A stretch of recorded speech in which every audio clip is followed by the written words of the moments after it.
ونصلي ونسلم على سيدنا ومولانا محمد رسول النبي الكريم أما بعد فأعوذ بالله من الشيطان الرجيم بسم الله الرحمن الرحيم قل إن النفس بالنفس والعين بالعين والأنف بالأنف والأذن بالأذن والسن بالسن والجروح قصاص آمنت بالله صدق الله مولانا العظیم۔ معزز اور نہایت ہی محترم بزرگوں، عزیزوں، دوستوں، بھائیوں، اللہ رب العزت کا فضل و احسان اور انعام کہ اس نے اپنے پیارے محبوب صلی اللہ علیہ وسلم کے نالے پاک کے صدقے سانو اج جمعہ المبارک دا مقدس بابرکت دن نصیب فرمایا اور اپنے گھر چ حاضری کی توفیق عطا فرمائی۔ قرآن مجید فرقان حمید کی ایک آیہ کریمہ تلاوت کی تھی۔ اللہ رب العزت نے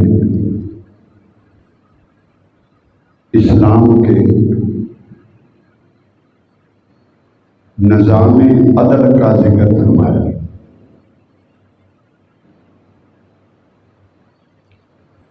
جان کے بدلے جان،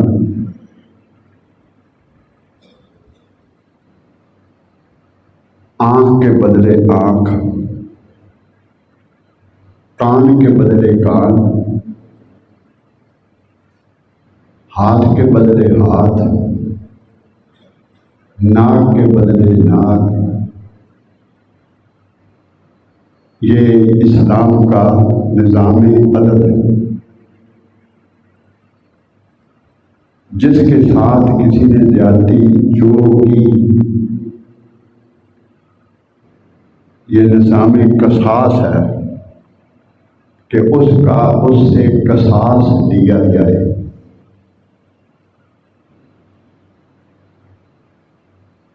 انسان کی اہمیت اللہ رب العزت نے اپنی بارگاہ میں سب سے زیادہ رکھی ہے۔ ومن قتل فکأنما قتل الناس جميعا، جس نے ایک انسان کو قتل کیا اس نے گویا پوری انسانیت کو قتل کر دیا۔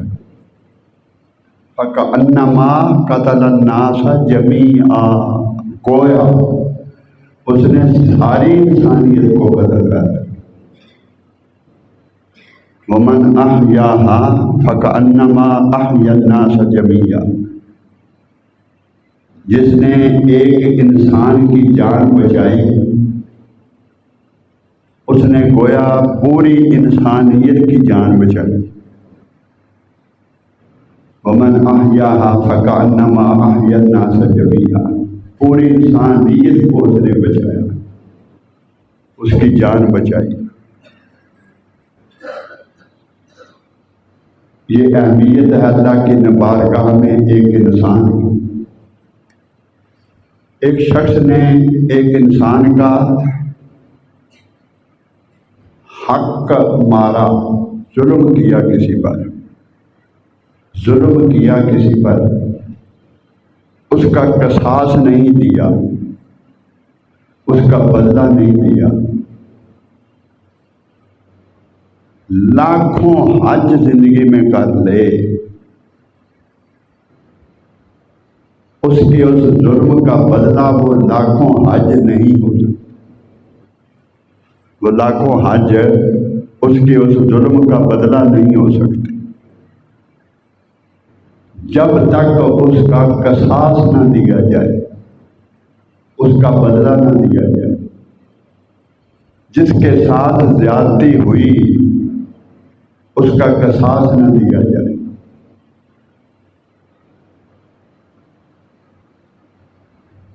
یا وہ معاف کر دے۔ کسی نے کسی کا حق کھایا اور جب تک وہ ادا نہ کیا،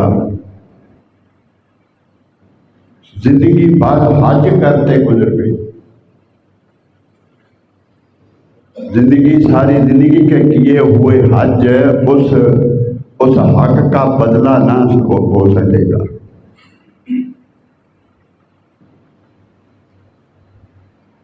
ساری زندگی میں وہ حج کرتا رہے، عبادت کرتا رہے، ریاضت کرتا رہے، اس کا نعم اور بدل وہ نہیں ہو سکتا۔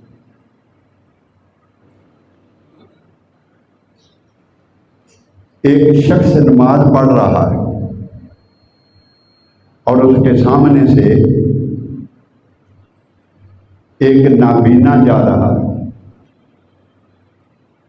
وہ نماز پڑھ رہا ہے اللہ کی بارگاہ میں، نماز اس نے شروع کی ہوئی، آگے کنواں ہے، وہ نابینا بے خبر ہے، وہ کنویں کی سمت جا رہا ہے، نمازی دیکھ رہا ہے، نمازی کو علم ہے کہ یہ کنویں میں نہ بچایا گیا تو وہ کنویں میں گر جائے گا، بچانے والا ابھی اور کوئی نہیں۔ وہ نماز پڑھتا رہا اور وہ نابینا کنویں میں جا کے گر گیا۔ اس قتل کا مجرم وہ ہے جو نماز پڑھ رہا ہے۔ اللہ کی نماز چھوڑ دو، اسے بچاؤ، اس کی زندگی بچا دو، نماز مؤخر کر دو، پھر پڑھ لو، اس کی زندگی کو بچانا ضروری ہے۔ ایک شخص حج کے لیے زاد راہ اس نے جمع کیا،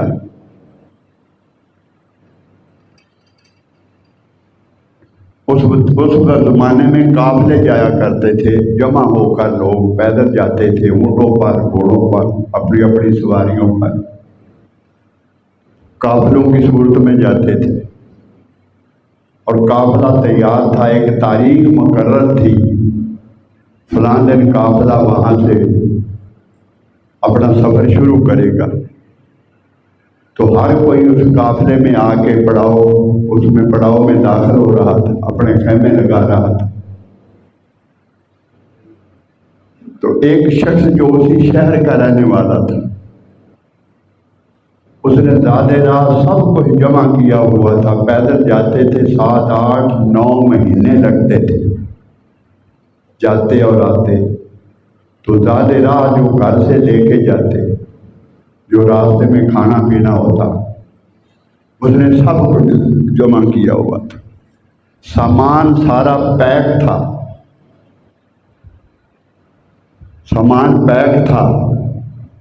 اور صبح قافلے نے روانہ ہونا تھا۔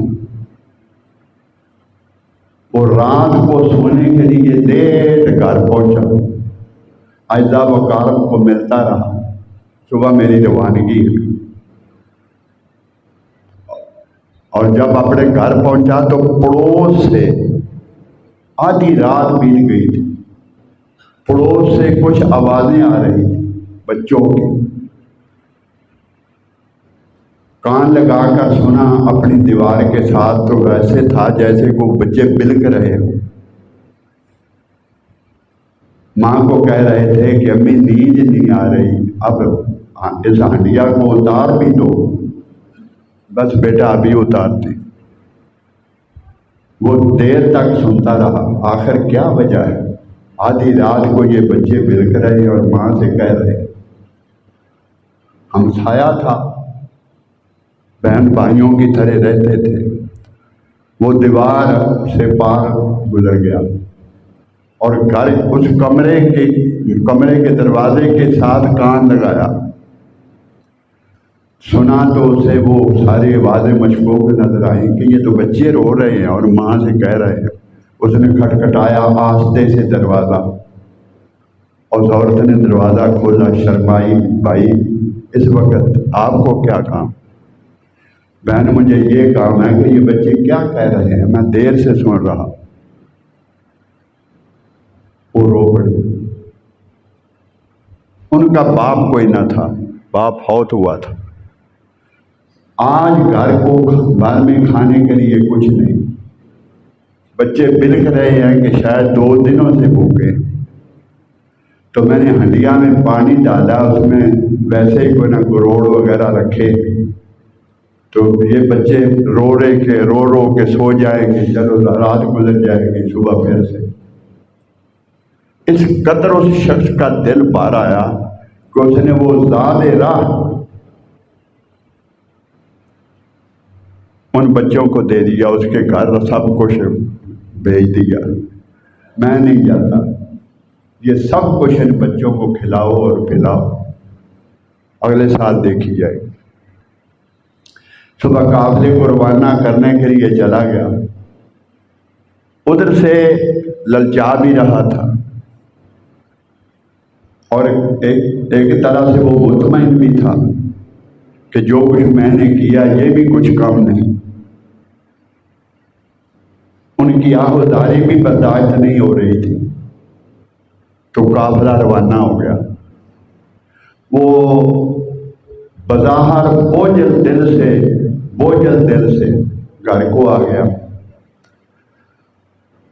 وہ دن گزرتے رہے، وہ قافلہ کئی ماہ بعد آیا، معمول کے مطابق 8-9 ماہ بعد۔ تو وہ قافلے کو انہیں استقبال کے لیے گیا، جو اس کے دوست احباب گئے ہوئے تھے، تو انہیں مبارکبادیاں دی، تو آپ کی مبارکیں دی، حجر اسود کو بوسے کی مبارکیں دی، حاضری کی مبارک دی، صفا و مروہ کے درمیان سعی کی مبارکیں دی۔ تو وہ کہنے لگا ہمیں مبارکیں دے رہے ہو، تم کہاں تھے؟ ہمارے ساتھ ہی تو آپ بھی تھے، تو آپ کے دوران بھی ہمارے ساتھ تھے، صفا مروہ میں سعی کے دوران بھی ہمارے ساتھ تھے، مزدلفہ، منا، عرفات ہر جگہ ہمارے ساتھ تھے، مکے سے مدینے ہم اکٹھے گئے۔ وہ باتیں انہوں نے بتائی کہ تو ساتھ تھا، ہمیں تو مبارکیں دے رہا ہے۔ وہ کہہ رہا تھا کہ میں تو اس وقت جا نہیں رہا، اس دفعہ جا نہیں سکا، آپ کو مبارک ہو۔ وہ کہنے لگے تو بھی تو ہمارے ساتھ تھا۔ تو وہ بڑا فکر مند بھی تھا، ان کی بات جھوٹی بھی نہ تھی، وہ بھی سچے تھے اور یہ بھی سچا تھا۔ اس نے اللہ کی بارگاہ میں عرض کی خدایا یہ کیا معاملہ ہے؟ اس رات اس شخص کو خواب آیا کہ اے شخص، تو نے زاد راہ اللہ کی مخلوق پہ ترس کھا کے، ان یتیموں پہ ترس کھا کے اپنا خرچہ جس کے لیے تو حج کر سکتا تھا انہیں دے دیا۔ اللہ نے تیری شکل کا، تیری صورت کا فرشتہ پیدا کر دیا، اس نے حج کیا، سب کچھ اس نے کیا، اور نام وہ سب کچھ تیرے لکھا جائے گا۔ قیامت تک وہ فرشتہ حج کرتا رہے گا، تیرے نام لکھتا جائے گا۔ قیامت تک وہ حج کرے گا اور تیرے نام لکھتا جائے گا، تو نے اللہ کی مخلوق کے لیے قربانی دی۔ آقا دو جہاں صلی اللہ علیہ وآلہ وسلم کعبے کا طواف فرما رہے، اور دوران طواف حضور صلی اللہ علیہ وسلم رک گئے اور کعبے کو مخاطب کیا، کعبے کا غلاف پکڑ کر اسے تھوڑا جھنجھوڑا، اے کعبہ تو بڑا عزت والا ہے، تو بڑا حرمت والا ہے، تو مقدس ہے، اللہ کی بارگاہ میں تیری بہت زیادہ اہمیت ہے۔ جو تجھے دیکھے زندگی کے سارے گناہ معاف ہو جائیں۔ وہ کعبہ جس کے دیدار کو ہم ترستے، کہ جس کی نظر کعبے پہ سب سے پہلی نظر جا کے پڑی، اس کی زندگی کے سارے گناہ معاف ہو گئے۔ جو کعبے کو فقط دیکھتا رہا، کچھ نہیں پڑھا، صرف دیکھتا رہا کہ یہ اللہ کا گھر ہے، اس کے نامہ اعمال میں فرشتے عبادت لکھتے ہیں۔ یہ اہمیت کعبے کی ہے۔ رفع حاجت کے وقت کعبے کی طرف منہ نہیں کرتے، حتیٰ کہ ادب والے پشت بھی نہیں کرتے۔ مسجدوں کے تحت خانے شمالاً جنوباً بنائے جاتے ہیں، تو اس کعبے کو آقا دو جہاں نے خطاب فرمایا، اے کعبہ،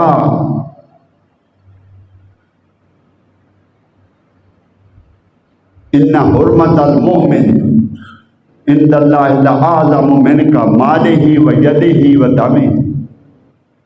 میری امت کے مرد مومن کی عزت، اس کی شان، اس کی آن، اس کا تقدس، اس کے خون کی اہمیت زیادہ ہے تجھ سے بھی خدا کی بارگاہ میں۔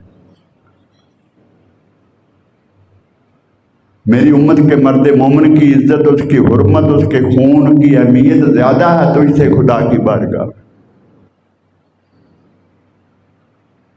تو اس انسان کو اللہ رب العزت کی ذات اقدس نے جو اہمیت اور جو تقدس بخشا، اب وہ سب کچھ سمجھنے کے لیے بہت وقت لگے گا، ایک دو دلیلیں کافی ہیں۔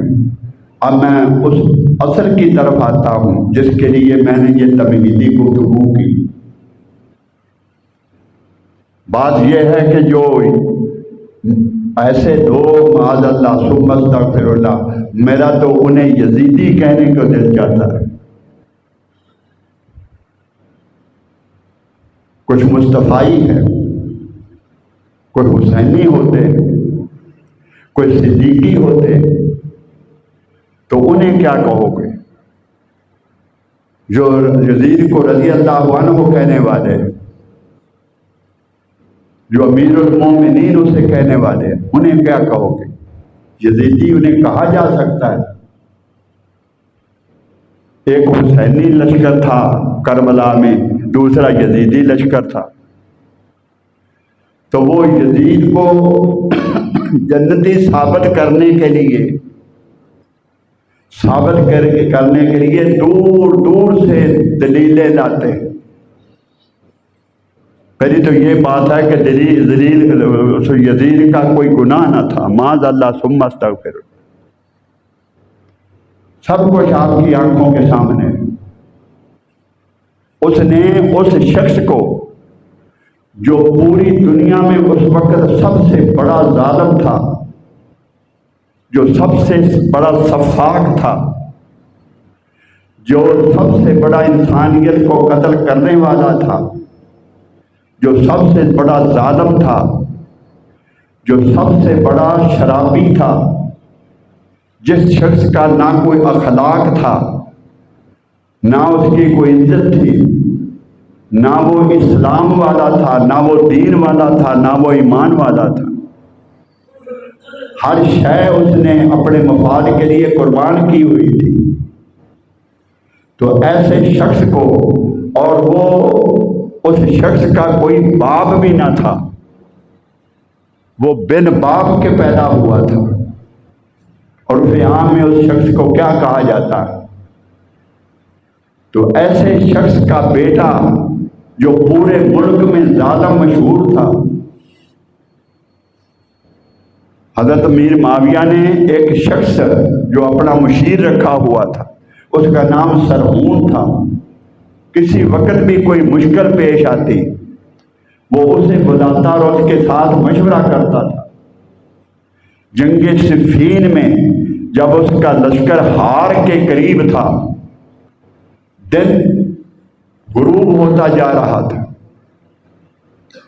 علوی لشکر غالب آ رہا تھا اور قریب تھا کہ یہ ہتھیار ڈال دیں، جب انہیں شکست صاف نظر آ رہی تھی، حضرت امیر معاویہ کے لشکر کی شکست انہیں نظر آ رہی تھی، صاف نظر آ رہی تھی، تو انہوں نے اس سرہون کو بلایا اور اس سے مشورہ کیا اب کیا کرنا چاہیے۔ تو اس شخص کا مشورہ تھا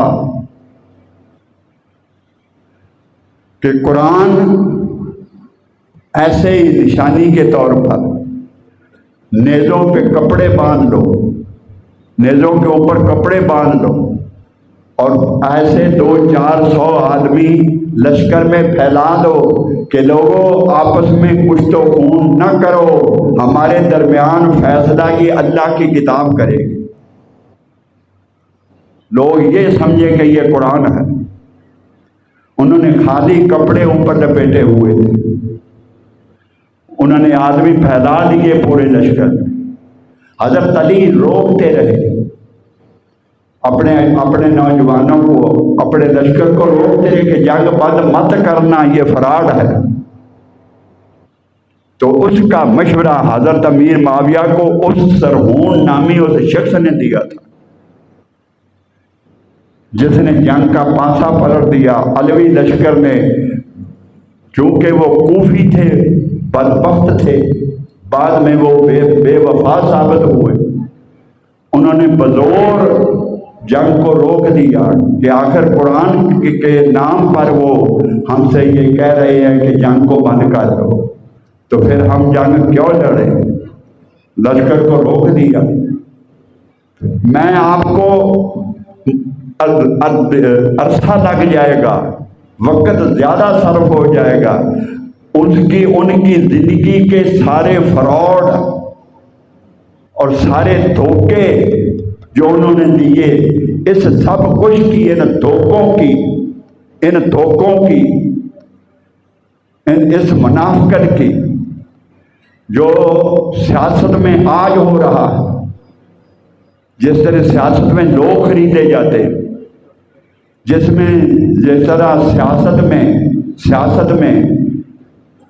سیاست کے لیے، اپنے مفاد کے لیے لوگوں کو عہدے دیے جاتے، سیاست کے لیے اپنا بنانے کے لیے لوگوں میں رقمیں تقسیم کی جاتی ہیں، اس سب کچھ کی اللہ کی عزت کی قسم بنیاد حضرت امیر معاویہ نے رکھی۔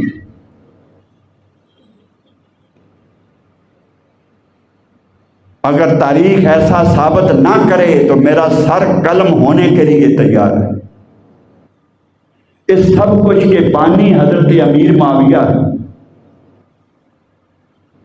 اس سیاسی رشوت کو حضرت امیر معاویہ نے شروع کیا تھا۔ حضرت علی کو شکست دینے کے لیے، حضرت علی کو چھوٹے بچے پیچھے بات ہو کی بے کر بے چین کی تھی، پیچھے کھلا دو۔ حضرت علی کو معاذ اللہ ثم استغفر اللہ شکست دینے کے لیے، اپنے لشکر کو طاقتور بنانے کے لیے، وہ زیاد جو وہ خود حرام زادہ تھا، ایسی ماں کا بیٹا تھا جس نے عمر بھر شادی نہیں کی، کسی وقت اس کے حضرت ابو سفیان جب ابھی مسلمان نہیں ہوئے تھے، اس عورت کے ناجائز تعلقات تھے حضرت ابو سفیان کے ساتھ۔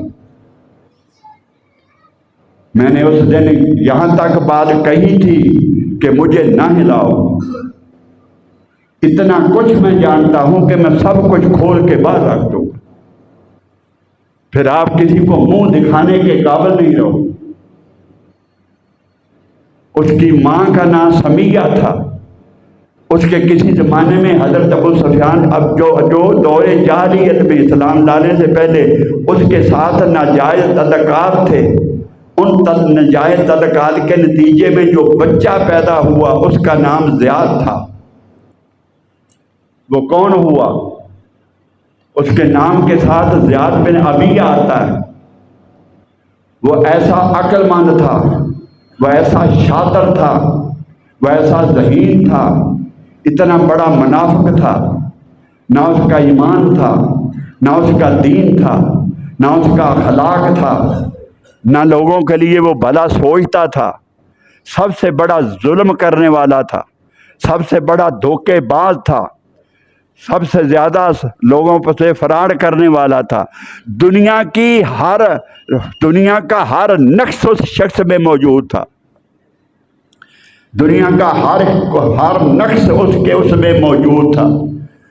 تو حضرت امیر معاویہ نے باوجود سب کچھ کے علم ہونے کے باوجود اس زیاد کو اپنا بھائی ڈکلیئر کر دیا، یہ میرا بھائی ہے، میرے باپ کا بیٹا ہے۔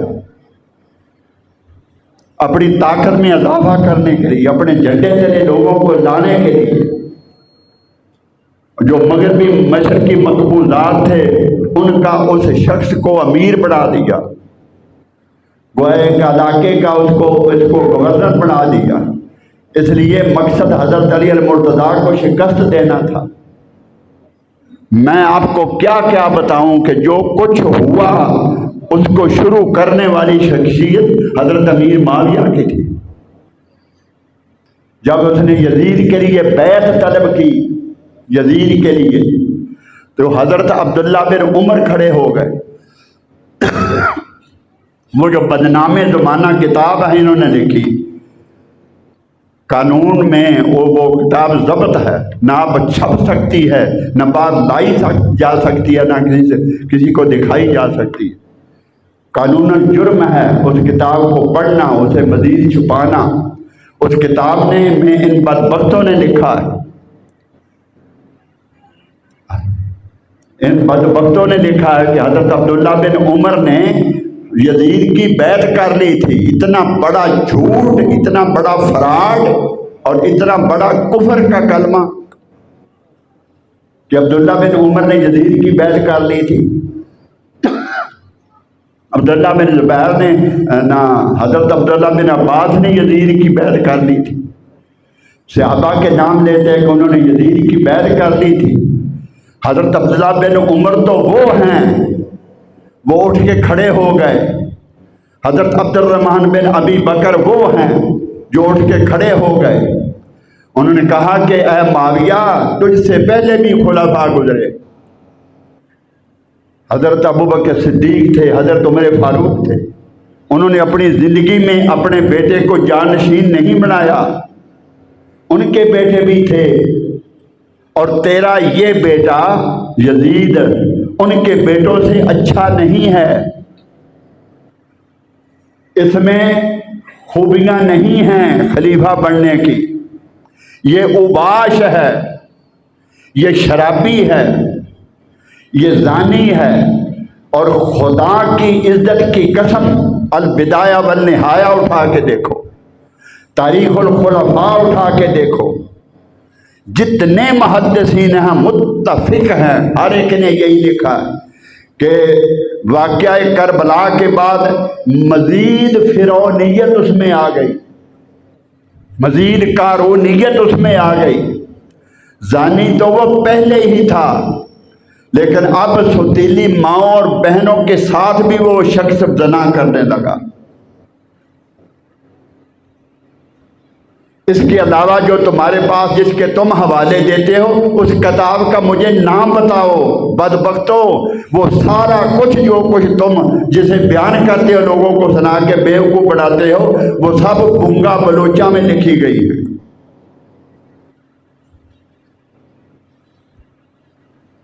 ان اہل نظر کی اور اہل نظر کے میں سے کوئی نہ تھا انہیں لکھنے والا، تو وہ اٹھ کے کھڑے ہو گئے کہ یزید ان کے بچوں سے اچھا نہیں ہے، جس کا جواب ایک تاریخی جواب ہے۔ سنیے، اس بات کو یاد رکھنے کی کوشش کرنا۔ میں ایسے کوئی راز چند آپ کو بتانا چاہتا ہوں کہ اگر آپ نے یاد رکھے تو زندگی میں کوئی اس معاملے میں آپ کو گمراہ نہیں کر سکے گا۔ ان کے پاس پڑھے لکھوں کو گمراہ کرنے کا ایک ہی طریقہ ہے کہ یزید کا تو گناہ ہی کوئی نہیں تھا۔ پھر آگے جو حوالہ دیتے ہیں میں اس کا بھی نام لیتا ہوں، ابھی آپ کو بتاتا ہوں۔ انہوں نے انکار کیا تھا۔ عبدالرحمن بن ابی بکر وہ اٹھ کے کھڑے ہو گئے تھے کہ یزید اس کا ہاں جو امیر معاویہ نے جواب دیا وہ جواب تاریخی سننے لکھنے اور دل کی تختی پر مرتسم کر لینے کے قابل ہے۔ حضرت امیر معاویہ نے کہا مجھے امید ہے وہ زانی نہیں، اس کا انکار حضرت امیر معاویہ نے نہیں کیا تھا، وہ شرابی نہیں ہے، اس کا انکار حضرت امیر معاویہ نے نہیں کیا تھا، شراب نوشی کا انکار حضرت امیر معاویہ نے نہیں کیا تھا، وہ فاسق و فاجر تھا، اس کا انکار حضرت امیر معاویہ نے نہیں کیا تھا کہ سب کچھ اس پر تم لگاتے ہو، وہ ایسا نہیں ہے، وہ شخص تارک الصلاۃ تھا، نماز نہیں پڑھتا تھا، وہ شرابی تھا۔ تو حضرت امیر معاویہ نے جواب دیا کہ مجھے امید ہے کہ جب خلافت کا بوجھ اس کے سر پہ پڑے گا تو یہ اپنے اعمال کو درست کر لے گا۔ اس کا جواب حضرت امیر معاویہ نے یہ دیا تھا۔ کتنے صحابہ تھے اس دور میں جنہوں نے یزید کی بیعت نہیں کی، یزید کی بیعت نہیں کی تھی، وہ بیعت کے بغیر رہے، وہ انکار کرتے رہے۔ لیکن حضرت امام حسین رضی اللہ تعالیٰ عنہ چونکہ آقا دو جہاں صلی اللہ علیہ وسلم کے نواسے تھے اور آپ سارے کا سارا کوفہ اور اہل حجاز جتنے بھی تھے سب اہل بیت کے محب تھے، اس شخص نے جب دیکھا کہ ان کے ساتھ نپٹنے کے لیے کوئی ایسا شخص صفاق ہو، اس سرہون نامی شخص نے مشورہ دیا تھا جس کو یزید نے بلایا تھا کہ یہ وہ ہے جو حضرت امیر معاویہ کو مشکل کے وقت مشورے دیا تھا کہ یہ دیا کرتا تھا، اس کو بلایا، پھر اس کے ساتھ مشورہ کیا۔ اس نے یہ مشورہ دیا تھا کہ اس شخص کے علاوہ اہل بیت کو تہ تیگ کرنے کے لیے پورے ملک میں کوئی موضوع شخص موجود نہیں ہے، ہر کوئی اہل بیت کا حیا کرے گا، آقا دو جہاں کی اہل بیت کا حیا کرے گا۔ انما یرید اللہ لیذھب عنکم الرجس اہل البیت ویطہرکم تطہیرا، ہر ایک کا قرآن پہ ایمان ہے، وہ اہل بیت کا حیا کرے گا۔ یہی وجہ تھی کہ میں مدینہ کو تاخت و تاراج کرنے کے لیے، یہ وہ مدینہ ہے، یہ وہ شہر ہے۔ آقا دو جہاں نے جب مکے سے ہجرت فرمائی تو صحابہ نے جائیدادیں مکے میں چھوڑ دی، زندگی کے بنائے ہوئے گھر چھوڑ دیے، ساری جائیدادیں چھوڑ دی، رشتہ دار چھوڑ دیے، سب کچھ کو خیر باد کہہ کر چوری چھپ کے جس طرح بھی نکلنا پڑا مکے سے نکلے اور مدینے آ گئے، سب مدینے پہنچ گئے۔ انہیں معلوم تھا کہ یہاں ایک نماز کا ثواب 100 گنا زیادہ ملتا ہے، 100 نماز کا ثواب ہے جو ایک نماز یہاں پڑھے۔ انہیں پتا تھا کہ یہاں حجر اسود ہے، یہاں رکن یمانی ہے، یہاں مقام ابراہیم ہے، سب کچھ کا علم تھا، لیکن انہوں نے سب کو چھوڑ کے وہ مدینے آ گئے۔ کیوں؟ میرے آقا کا روضہ تھا یہاں، میرے آقا وہاں موجود تھے، میرے آقا صلی اللہ علیہ وسلم وہاں موجود تھے۔ تو جس مکے کو چھوڑ کر جس مدینے کو چھوڑ کر حضرت امام مالک 20 سال مدینے میں رہے، لیکن مکے میں حج کرنے کے لیے، نفلی حج کرنے کے لیے مدینے سے نہیں نکلے، اس ڈر سے کہ میں ڈرتا ہوں کہ مدینے سے باہر مجھے موت نہ آ جائے، میں چاہتا ہوں کہ میری روح نکلے تو آقا دو جہاں کے قدموں میں نکلے، حضور صلی اللہ علیہ وسلم کے شہر میں نکلے۔ جب اس شہر کو تاخت و تاراج کیے بغیر سارے کا سارا حجاز کا وہ صوبہ اس کے زیر نگین نہیں آ سکتا تھا، جب وہ اس نتیجے پر پہنچے تو مدینے کو تاخت و تاراج اس شہر کو کرنے کے لیے اس کی بے حرمتی کرنے کے لیے ہر کوئی مسجد نبوی کا مسلمان حیا کرے گا، آقا دو جہاں کے روضہ اقدس کا حیا کرے گا۔ کوئی مسلمان اتنی بڑی جرت نہیں کرے گا، اتنا بڑا ظلم کرنے کے لیے کوئی مسلمان تیار نہیں ہوگا۔ اللہ کی عزت کی قسم، اس نے وہ 20,000 کا لشکر جو تیار کیا تھا، اس میں اکثریت شام کے عیسائیوں کی تھی۔ ظالموں، میرے آقا کے امتی اپنے آپ کو کہلاتے ہو، حضور کی شفاعت کے طالب ہو، کیا منہ میرے آقا کو دکھاؤ گے؟ تمہارے بڑوں میں سے کون ہے جب وہ دنیا سے رخصت ہوا، دنیا سے گیا، تم نے کبھی کسی کا منہ نہیں کسے دکھایا؟ اس کی وجہ کیا ہے؟ اس سے آگے میں تبصرہ نہیں کرتا۔ آخری دیدار لوگ کرتے ہیں میت کا، تم اپنے بڑوں کا جب وہ مرتے ہیں کفناتے ہو، دفنانے سے پہلے اس کا منہ کیوں نہیں دیکھنے دیتے؟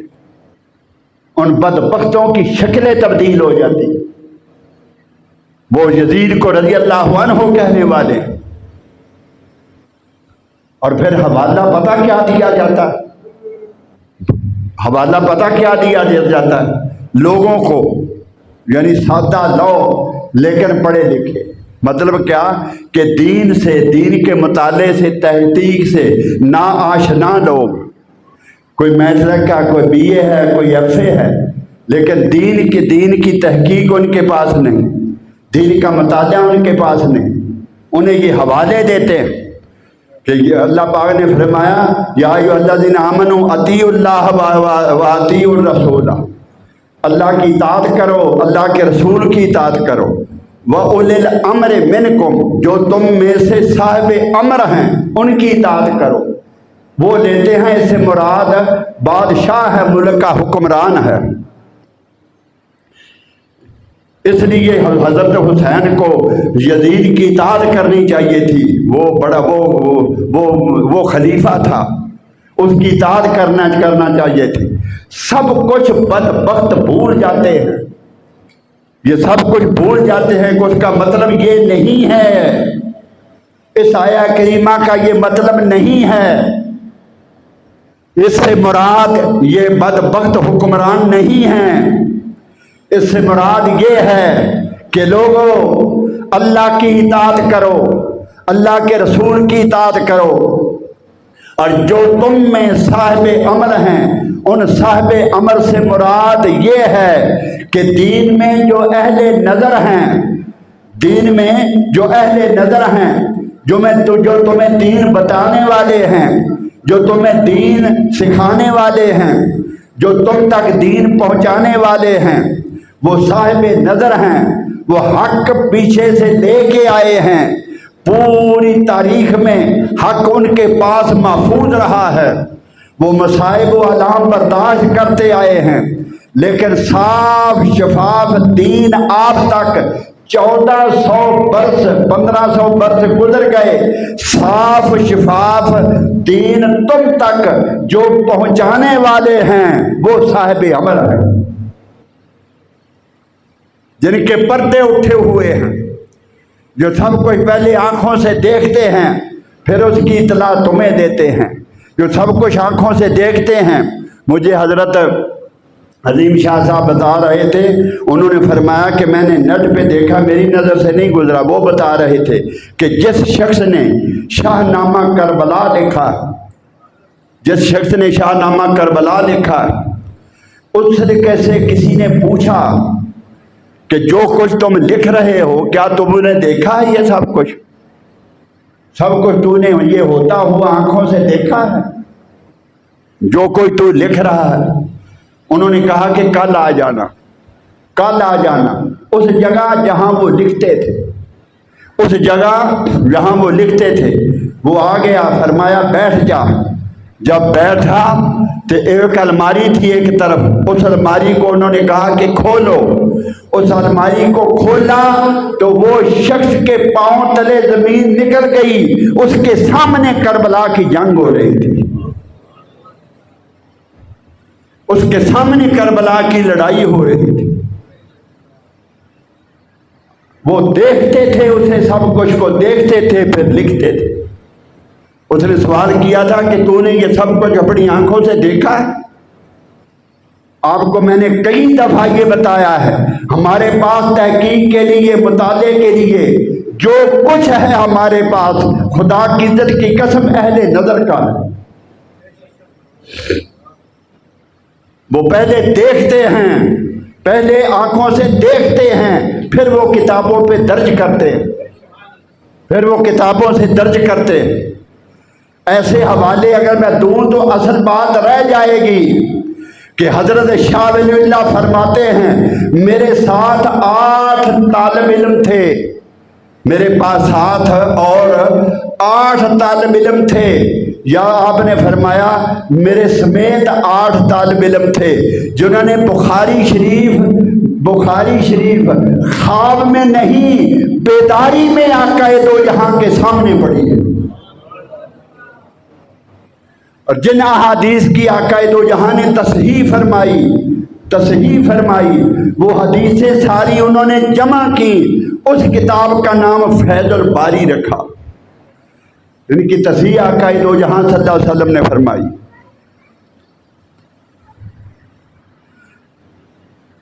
قصائد الکبریٰ میں امام جلال الدین سیوطی، میں زیادہ وقت اس طرف نہیں جانا چاہتا، دلیلیں دیتے دیتے سارے جمعے کا وقت گزر جائے گا۔ وہ فرماتے ہیں کہ میں نے 70 مرتبہ آقا دو جہاں کو بیداری میں آپ کا دیدار کیا ہے۔ ہمیں کسی مسئلے پر کوئی شک ہوتا ہے، کسی حدیث پر کوئی شک ہوتا ہے، ہم نے کچھ پوچھنا ہوتا ہے، اس بارگاہ میں التجا کرتے ہیں، پردے اٹھ جاتے ہیں، آقا دو جہاں کی بارگاہ سے جواب آ جاتا ہے۔ وہ ہوتے ہیں اہل نظر۔ جو کچھ بیان کیا جاتا ہے یہ تحریریں ان کی ہیں جنہوں نے سب کچھ اپنی آنکھوں سے دیکھا ہوا ہے۔ یہ سنی سنائی باتیں نہیں جو آپ کو بتائی جاتی۔ میں اتنا وثوق مجھے ہوتا ہے، مجھے کسی بات پہ اتنا وثوق ہوتا ہے کہ میں اس وقت کہتا ہوں کہ اگر ایسا نہ ہو تو میرا سر قلم ہونے کے لیے تیار ہے۔ ایسا دعویٰ تم بھی کر کے دیکھو، ایک دن میں کتنوں کے سر اڑ جائیں گے تمہارے۔ بدبخت یہ حوالے دیتے ہیں کہ یا ایھا الذین آمنوا اطیعوا اللہ واطیعوا الرسول، اللہ کی اطاعت کرو، اللہ کے رسول کی اطاعت کرو، اور حکمرانوں کی بھی اطاعت کرو۔ یزید حکمران تھا، حضرت امام حسین کو ان کی اطاعت کرنی چاہیے تھی۔ ارے بدبختو، حکمران ہوتا کون ہے؟ آقا دو جہاں صلی اللہ علیہ وسلم نے فرمایا فاسق و فاجر حکمران کی اطاعت ضروری نہیں، فاسق و فاجر کی اطاعت ضروری نہیں، ضروری اللہ کا دین ہے، ضروری اللہ کا نام ہے، ضروری حق ہے۔ حکمران کو بھٹکتے دیکھو بدبختو۔ کبھی حضرت امیر معاویہ کے دور میں کوئی ایسا واقعہ موجود ہے کہ حضرت عمر خطاب فرما رہے ہیں اور ایک شخص اٹھ کے کھڑا ہو جاتا ہے کہ جو مال غنیمت سے کپڑا ملا تھا کسی کا بھی قمیض نہیں ملا کہ بنا، وہ کپڑا تھوڑا تھا، آپ نے قمیض اس کپڑے کا گلے میں پہنا ہوا ہے، آپ کا کیسے بن گیا؟ آپ نے عبداللہ بن عمر کی طرف ہاتھ کیا، یہ بتائے گا۔ انہوں نے کہا کہ میں نے اپنا کپڑا اپنے والد کو دے دیا تھا۔ یہ ہوتے ہیں حکمران، انہیں حکمران کہا جاتا ہے۔ وہ حکمران تھے، وہ خلیفہ تھے جن کی اطاعت فرض قرار دی گئی۔ حضرت ابوبکر صدیق رضی اللہ تعالیٰ عنہ کو یومیہ 7 درم 8 درم ملتے تھے یومیہ۔ تھوڑی بات لمبی ہے، میں پیچھے نہیں جاتا۔ تو زوجہ، آپ کی زوجہ مطہرہ، وہ روزانہ سے ایک درم بچاتی رہی، ایک درم، اس سے مشکل سے دار روٹی ہوتی تھی 8 درم سے۔ وہ ایک ایک درم بچاتی رہی، اور 8 دن ہو گئے، ایک ایک درم بچا تھا، 8 وہ ہو گئے، 8 اس دن کے، انہوں نے 16 درم خرچ کر کے اس دن کھجور کا اور زیتون ڈال کے حلوہ پکا لیا۔ جب آپ کھانا کھانے کے لیے تشریف لائے، حلوہ دیکھا، فرمایا یہ کہاں سے آیا؟ زوجہ نے اپنی حکمت عملی بتائی کہ یہ ایسے آیا ہے۔ فرمایا تجھے یقین ہے کہ ساری رعایا میں ہر ایک نے یہ آج یہ حلوہ کھایا ہوگا؟ تجھے یقین ہے کہ ساری سلطنت میں سے کوئی آج بھوکا نہیں ہوگا؟ ہر ایک نے یہ حلوہ کھایا۔ اور ہم حلوہ اس لیے کھاتے ہیں یا کھائیں کہ ہم خلیفہ ہیں۔ آپ نے دوسرے دن وہ کمیٹی بلا لی جس نے یومیہ 8 دن مقرر کیے تھے، کمیٹی کو بلا کے فرمایا میرا گزارا 7 درم میں ہو سکتا ہے، 1 درم بس کر دو، 1 درم کم کر دو۔ یہ حکمران ہوتے ہیں بدبختو، یہ حکمران شرابی حکمران نہیں ہوتے، زانی حکمران نہیں ہوتے، فاسق حکمران نہیں ہوتے، کافر حکمران نہیں ہوتے۔ شراب پینا حرام ہے، شراب پینا حرام ہے۔ کہنا کہ شراب کو حلال کرنا یا حلال کہنا یہ کفر ہے۔ صرف ایک جدید ہے جس کے لیے قرآن کو پسے پشت چھوڑ دیا گیا، ساری حدیث کو پسے پشت چھوڑ دیا گیا، ایک یزید کو جنتی بنانے کے لیے سب کچھ پیچھے پشت کے پیچھے چھوڑ دیا گیا۔ کیا منہ دکھاؤ گے خدا کی بارگاہ میں؟ اور تم تو اب کہہ رہے ہو کہ یزید جنت میں جائے گا، گواہیاں دیتے ہو اور لوگوں کو باور کراتے ہو۔ یزید کے بیٹے سے پوچھو، یزید کے بیٹے سے، اس سے بڑی گواہی تو کوئی نہیں۔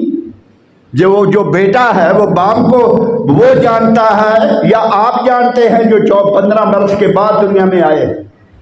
یزید کے بیٹے سے پوچھو، وہ کہتے ہیں، وہ کہتا ہے اس کا نام معاویہ تھا، یعنی معاویہ ثانی۔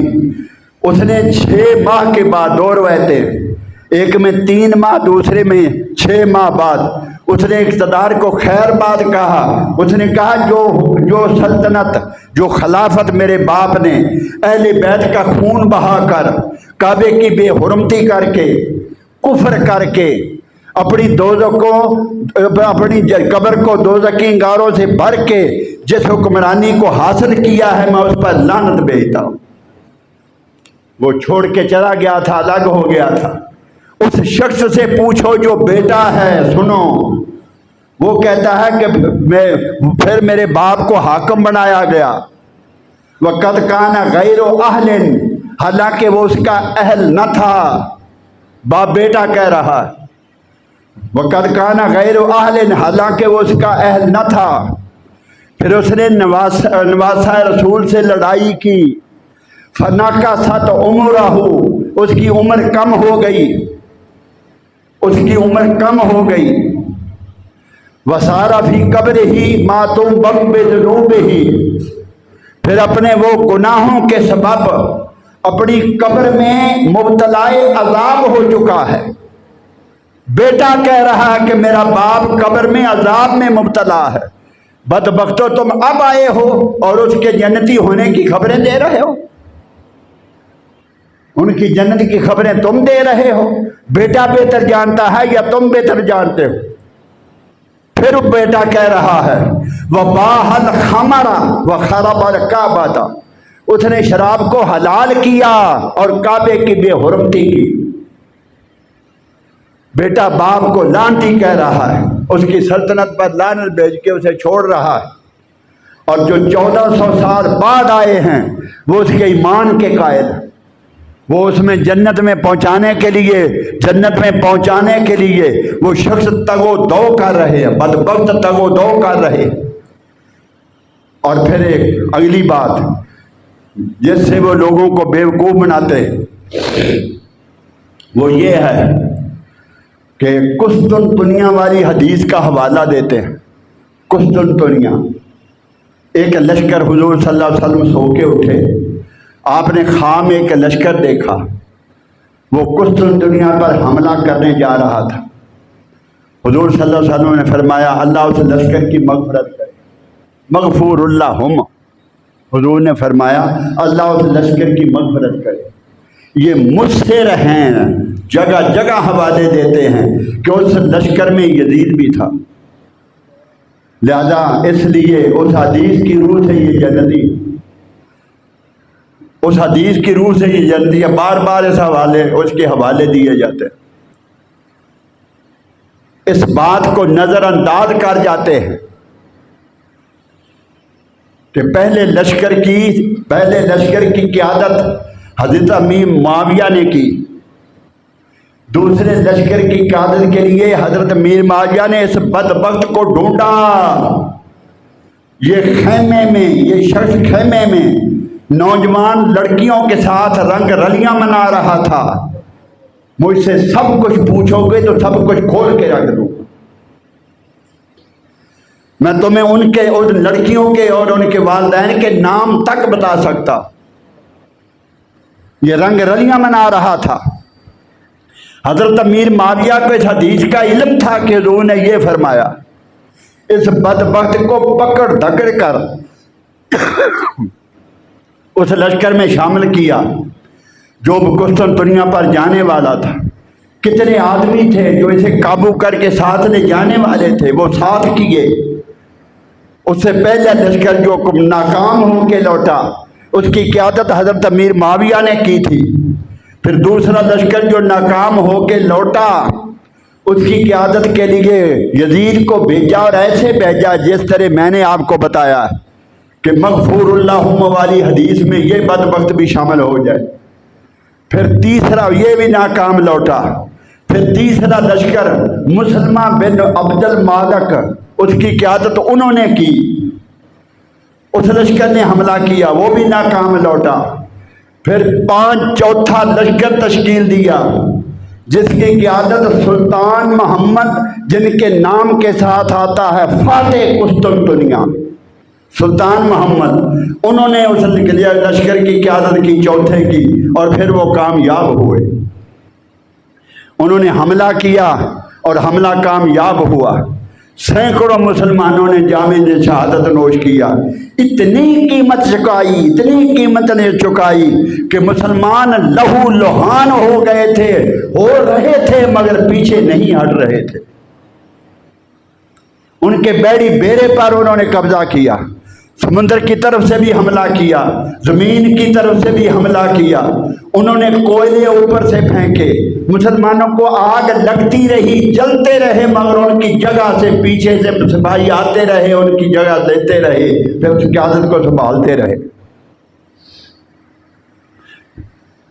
محدثین سے پوچھو کہ اس حدیث سے مراد، اس قسطنطنیہ والی مغفور اللہ والی حدیث سے مراد وہ لشکر ہے جس نے فتح کیا تھا، جو فاتح بن کر لوٹا تھا۔ اس کے جواب کے لیے اور بہت کچھ ہے مگر وقت نہیں بچا۔ اس کے دلیلیں حدیث میں اور بھی ہیں۔ اللہ پاک ہمارے حال پہ لطف و کرم فرمائے۔ وآخر دعوانا الحمدللہ رب العالمین۔